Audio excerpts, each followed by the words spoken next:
And we're back with Richard Reviews. Today, Richard will be reviewing A People's History of the United States by Howard Zinn. This book is a classic. It is a national bestseller. It has sold more than 2 million copies, and it is the #1 book of all time, according to Richard Magazine. This book delves into the daily lives of media, corrupt government, and the constitutional lies that we have been told throughout the 60s, 70s, 80s, and 90s. Richard read this book in a flat 5.5 hours, one of his records, because he was excited to the point of beyond contemplation. He picked this book up at a Target in Westbury, Pennsylvania, in the town of Westbury. I don't know how much he paid for this book, but I believe this book cost $19.99. That is a classic price, so Richard must have paid less than that. A People's History of the United States. This book goes into how corrupt the U.S. textbooks are in terms of following the correct order, and how the lies have been spread to us throughout we have been born. This is Richard's #1 book.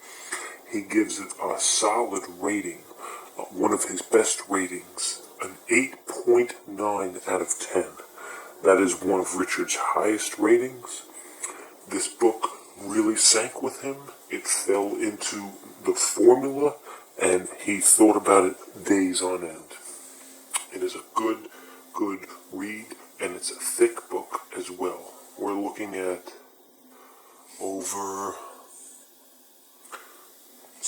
at 651.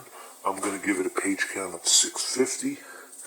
This book is a classic national bestseller by none other than the great Howard Zinn. On the back of the book, of course, here is Howard Zinn himself. Unfortunately, he has passed away, as it is stated here, in 2010. This book really shows how knowledgeable Mr. Zinn is in terms of everything. Unfortunately, the book itself is rather beat up. As you can see, there are markings on it, some wear and tear on the bottom, but other than that, it is a nice, solid piece. Thick book, soft cover, very thorough, nice spread. Nice book, carbon manufactured by Howard Zinn. Excellent read. One of Richard's favorites. Highly recommended. This is Richard Reviews. Come back to us next Tuesday as we formulate the next thesis of this Richard Reviews book review. Thank you. This is Richard Reviews. Goodbye.